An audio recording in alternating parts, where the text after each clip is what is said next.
अस्सलाम वालेकुम एवरीवन। जायका कुज़ीन में आप सबका खैर मकदम।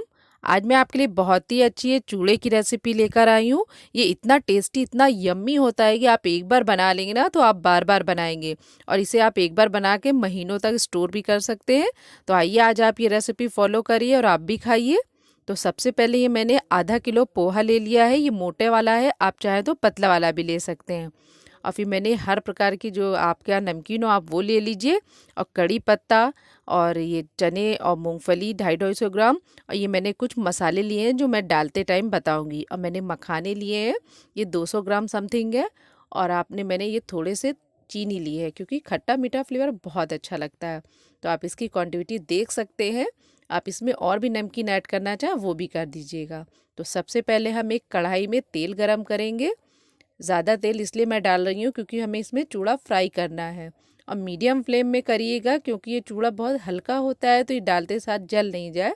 हमें बस इसे क्रिस्पी करना है, और बस इसे डालते ही थोड़ा सा चला के निकाल लीजिए, ये क्रिस्पी हो जाए। तो इसको आप बहुत ध्यान से करिएगा, बहुत हाई फ्लेम नहीं हो यहाँ पे, वरना आपका चूड़ा जल जाएगा। तो देखिए मैंने इस तरह से इसे डाल लिया है। और मैं इसे रिफाइंड ऑयल में बना रही हूँ, आप चाहे तो सरसों के ऑयल में भी बना सकते हैं। इस तरह से फिर एक बड़े बर्तन में मैंने निकाल लिया है, इसे ठंडा होने के लिए रख दिया है। फिर मैंने उसी कढ़ाई में थोड़ा तेल और डाल के मूंगफली को डाल के अच्छे से फ्राई कर ले रही हूँ। इसे भी बस इसी तरह करना है, बस ज़्यादा नहीं देखिए बहुत ज़्यादा काले पड़ जाए क्योंकि इसका फ्लेवर फिर चला जाएगा। तो इस तरह से आप डालिए और थोड़ा सा इसको क्रश कर लीजिए, सॉरी क्रश कह रही हूँ, क्रिस्पी कर लीजिए। और फिर इस तरह से हम चने भी डाल देंगे, और चने को भी इस तरह से डाल के और थोड़ी देर में इसको बस निकाल लेंगे क्योंकि हमें सारी चीज़ें क्रिस्पी करनी है। बिल्कुल इसमें कोई जलापन का महक नहीं आना चाहिए, ना ये इसको गोल्डन फ्राई होना चाहिए। बस इसको लाइट ही फ्राई करना है कि हमें क्रिस्पी हो जाए। तो देखिए इस तरह से मैंने चने डाले मीडियम फ्लेम में, और इस तरह से अलटते पलटते हमारे ये चने हो चुके हैं। तो अब इसको हम इस तरह से निकाल लेंगे बड़े छन्ने में, इसका सभी तेल जो है निकाल देंगे।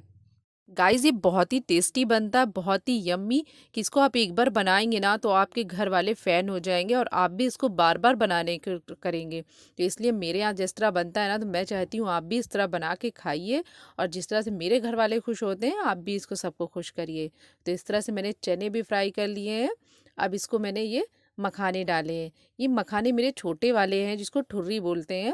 आप चाहें तो बड़े मखाने भी डाल के उसको इस तरह से ऑयल में क्रिस्पी कर लीजिए, फिर निकाल लीजिए। अब इस तरह से मैंने मखाने निकाल लिए हैं, मुझे मखाने बहुत अच्छे लगते हैं इसमें। फिर हम उसी कढ़ाई में मैंने 2 चम्मच बड़े तेल लिए थे, और उसमें हल्दी डाल दिए, हल्दी 1 बड़ा चम्मच है। और उसे डालते ही साथ अच्छे से चलाते जाइए क्योंकि काली ना पड़ जाए।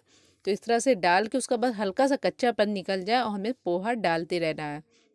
थोड़ा थोड़ा पोहा मैं इसलिए डाल रही हूँ ताकि अच्छे से हल्दी सब जगह मेल्ट हो जाए। देखिए इस तरह से मैं डाल रही हूँ, थोड़ा थोड़ा एक साथ डालने से ना तो मेरी कढ़ाई छोटी है, थोड़ा पलटने में मुझे प्रॉब्लम हो सकती थी। इस तरह से मैंने डाल के इस तरह देखिए सभी को अच्छे से मिक्स कर लिया है। अब इसमें हम स्पाइसेस मसाले डालेंगे।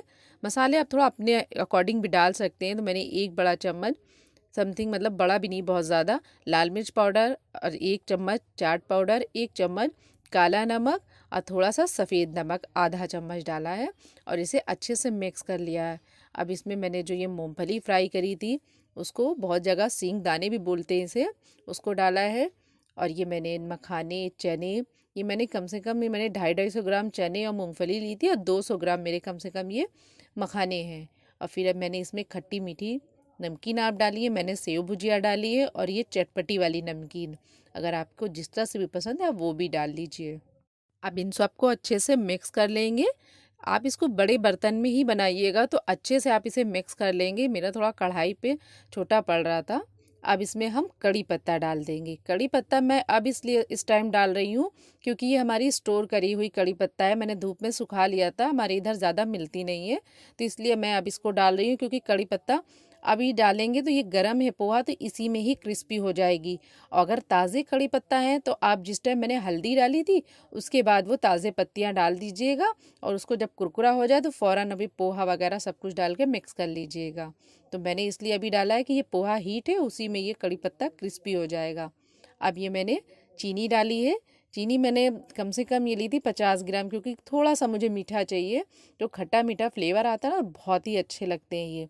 अब इस तरह से देखिए मैंने इस सबको अच्छे से मिक्स कर ले रही हूँ। तो अच्छे से ये मिक्स हो जाएगा। तो देखिए सभी फ्लेवर, अगर आप इसको कुछ फ्लेवर कम भी लगे तो आप अभी जब इसको करेंगे दूसरे बर्तन में ट्रांसफ़र तो आप इसको टेस्ट कर लीजिएगा, आप उसको जब भी डाल सकते हैं। तो इस तरह से अब मैंने एक बड़ा बर्तन ले लिया है, खुला बर्तन। अब मैं उसमें ट्रांसफ़र कर ले रही हूँ और उसमें अच्छे से एक बार और मिक्स कर दूँगी, ताकि अगर जो कुछ मसाले नीचे बैठ गए हों तो वो अच्छे से इसमें मेल्ट हो जाए। ये इतना टेस्टी होता है ना कि बच्चे अपने टिफ़िन में भी ले जाएँगे, और आपके यहाँ जब भी चाय बनेगी ना तो वो पोहा कहाँ है उसको लेके आइए, वो यही बोलेंगे सब। तो इस तरह से आप भी बनाइए और खाइए, एंजॉय करिए। ये हमारा बेहतरीन पोहा रेडी हो गया है।